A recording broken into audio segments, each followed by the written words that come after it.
Il y a des habitudes qui ne changent pas. À Niessan, dans le centre-ouest du Burkina Faso, lorsque le village se réunit, les femmes s'asseyent d'un côté et les hommes de l'autre. Mais il y a aussi des coutumes plus importantes qui évoluent et s'adaptent à la réalité et aux enjeux du moment. C'est le cas de l'accès des femmes à la propriété foncière rurale. Habituellement mises à l'écart dans la gestion foncière, de nombreuses femmes rurales rêvent d'un accès sécurisé à la terre. Pour Ido Katian, la cinquantaine presque, ce rêve est devenu une réalité. Elle est désormais propriétaire légale d'un champ, tout comme sa fille et des dizaines d'autres femmes des villages de Niessan et Panassin, dans la commune rurale de Kassou. Ce sont 2 hectares que son époux lui a cédés du patrimoine foncier familial.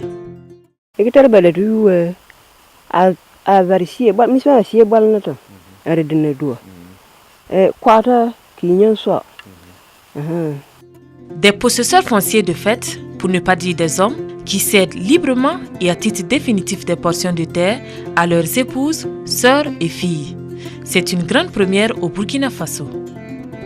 À l'échelle des 2 villages, elles sont au total 105 femmes à devenir propriétaires légales de terres rurales, soit 58 femmes à Niessan et 47 femmes à Panassin. Les superficies cédées varient entre un demi-hectare et 5 hectares. Ces changements, on le doit au projet de sécurisation foncière des femmes initié par la commune rurale de Kassou et mis en œuvre par le groupe de recherche et d'action sur le foncier, le GRAF. Profitant de l'opportunité en termes de sécurisation des droits fonciers qu'offre la loi sur le foncier rural, adoptée en juin 2009, la commune de Kassou souhaitait freiner la vente anarchique des terres en vogue dans la zone. Pour la commune de Kassou, nous avons des villages qui, pour la plupart, sont déjà dans une logique de vente de terre, avec tout ce que cela comporte comme conséquence. Alors, donc, il faut rapidement appliquer ces dispositions de cette loi pour démontrer, pour faire la preuve qu'ils ont d'autres choix, ils ont d'autres alternatives, ils ne sont pas condamnés à vendre leur terre. Le projet a consisté à informer largement les populations des 2 villages sur les différentes possibilités de sécurisation foncière contenues dans la loi portant régime foncier rural. Après avoir donné l'information, il fallait maintenant amener les hommes, par toujours les dialogues, à accepter que les femmes aient des droits. Et donc, il fallait faire un certain nombre de causeries.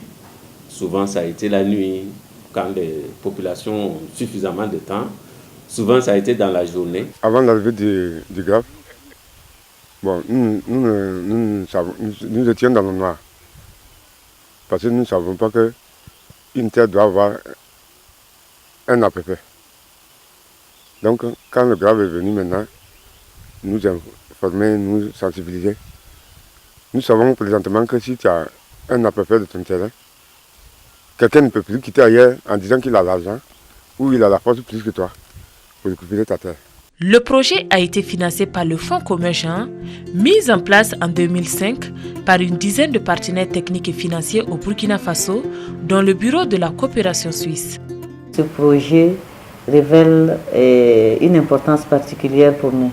Il rentre déjà dans les axes d'intervention du Fonds commun Jean. Et cet axe, c'est l'accès des femmes aux ressources et aux revenus. Et l'enjeu de la question foncière est très très important parce qu'il ressort de toutes les analyses que les femmes ont un accès limité et une jouissance limitée à la terre. Alors c'était une occasion pour nous de comprendre davantage cette problématique. Plus que le simple accès à la terre, le projet de sécurisation foncière des femmes, grâce à l'implication de la Direction provinciale des impôts du Ziro et du tribunal de grande instance de Léo, permet de délivrer des attestations de possession foncière rurale APFR à la fois aux possesseurs fonciers coutumiers et aux femmes bénéficiaires de cession de terre. Ce que je dois délivrer dans ce cadre, c'est les actes de donation. Voilà, ça veut dire que c'est des hommes détenteurs des attestations de possession foncière qui choisissent librement de donner une portion de leur terre, de leur propriété à leurs femmes. Voilà. Et il va sans dire que cela doit se manifester par des actes qu'on appelle actes notariés. C'est une première fois. que j'ai face à moi, des donations qui portent sur des terres rurales. Loin d'être un bonus de complaisance accordé aux femmes par les hommes, ces cessions de terres sont le fruit d'un dialogue social engagé entre toutes les composantes sociales des deux villages. Ce travail n'aurait pas abouti si les femmes elles-mêmes n'avaient pas adhéré au principe du projet, n'avaient pas accepté de venir s'asseoir aux côtés des hommes, n'avaient pas accepté de défendre leurs droits devant les hommes. Cette initiative apporte la preuve palpable que la loi sur le foncier rural, souvent décriée par certains analystes, est bel et bien applicable, même à travers ses dispositions les plus controversées, à savoir la reconnaissance des droits fonciers des groupes défavorisés comme les femmes.